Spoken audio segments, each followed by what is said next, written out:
রামকৃষ্ণ ঠাকুরের বাল্যকালের নাম ছিল গদাধর। বাবা গদাধরকে বলছে, ও গদাধর, তোর আমের আটিটা এত ভালো লেগেছে? বলে, হ্যাঁ বাবা, আমার খুব ভালো লেগেছে, আরো যদি পেতাম। বলে, শোন, এত চাস না। কি করলেন?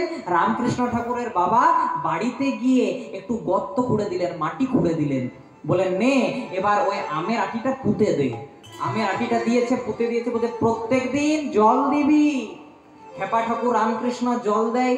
বাবা একটু বেড়া দিয়ে দিয়েছে, যেন ছাগল গরুতে না খায়, বেড়া দিয়ে দিয়েছে।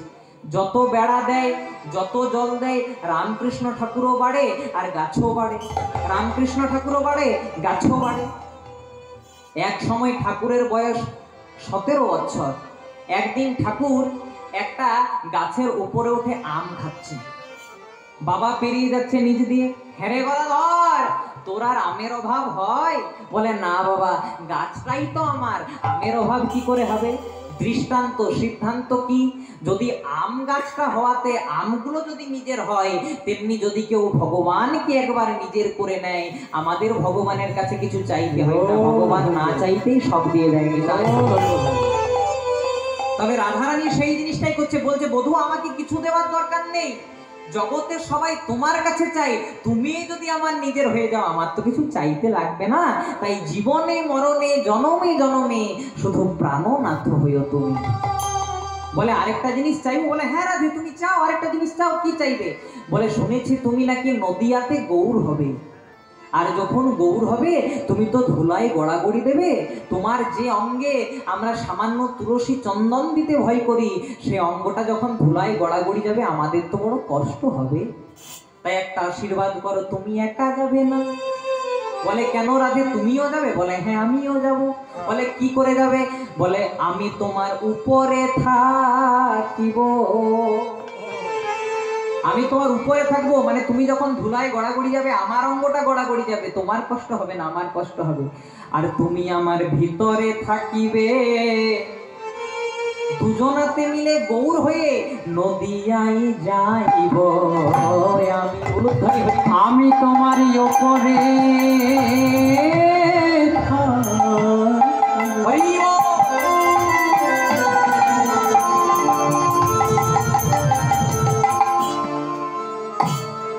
তুমি আমার ভিতরে থাকিবে,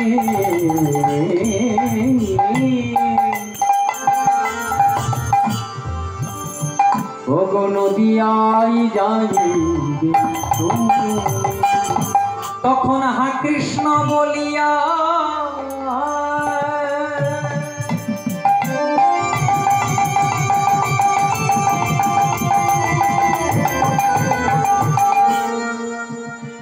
তখন হা কৃষ্ণ বলিয়া আবার ধুলাতে লুটাবে। তখন হা কৃষ্ণ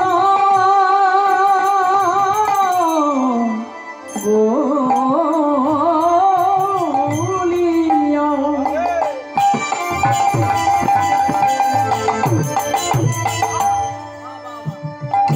ও গহা কৃষ্ণ বলিয়া ধুলাতে লোটাবে।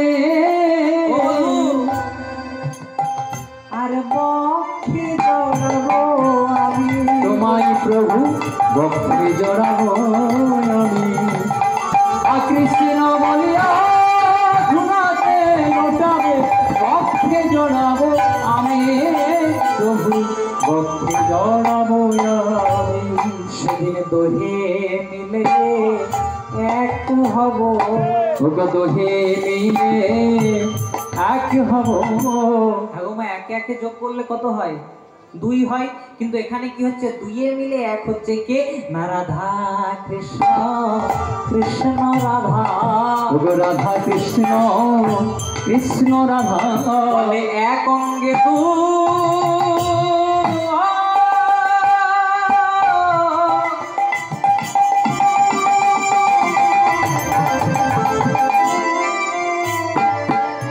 এক অঙ্গে 2 তনু বাঁধা।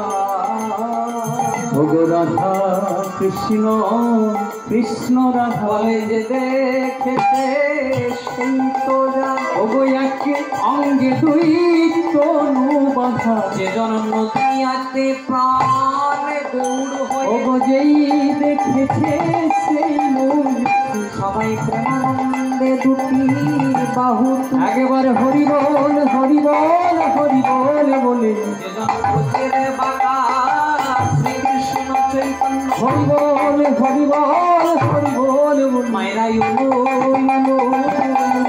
একেবারে হরি বল হরি বল হরি বল বলে একবার হরি হরি হরি বলে প্রেমানন্দ বাহু তুলে হরি বল হরি বল হরি বল বলে প্রেমানন্দ বাহু ওগো রাধা কৃষ্ণ কৃষ্ণ রাধা রাধারানী বলছে বধূ তুমি যদি নদিয়াতে যাও তুমি তো ধুলায় গড়াগড়ি যাবে, তাই তোমার যে অঙ্গে আমরা সামান্য তুলসী চন্দন দিতে ভয় করি সেই অঙ্গটা যখন ধুলায় গড়াগড়ি যাবে আমাদের তো বড় কষ্ট হবে, তাই তুমি একাই যাবে না, আমি উপরে থাকবো, তুমি আমার ভিতরে থাকবে।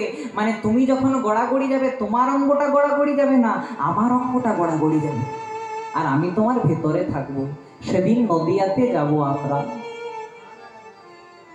শ্রীকৃষ্ণ বললেন রাধে তুমি ঠিকই বলেছ, আমরা গৌর হব, কিন্তু গৌর রূপে যাওয়ার আগেও আমি আরেকবার যাব। না কবে? আমি জগন্নাথ রূপে প্রতিষ্ঠা পাবো। কার দ্বারা? রাজা ইন্দ্রদ্যুম্নের দ্বারা, কলিকালে নীলাচলের মাটিতে। আর আমার এই রূপটার নাম হবে জয় জগন্নাথ, যেটা আজকে আমরা আস্বাদনের বিষয়।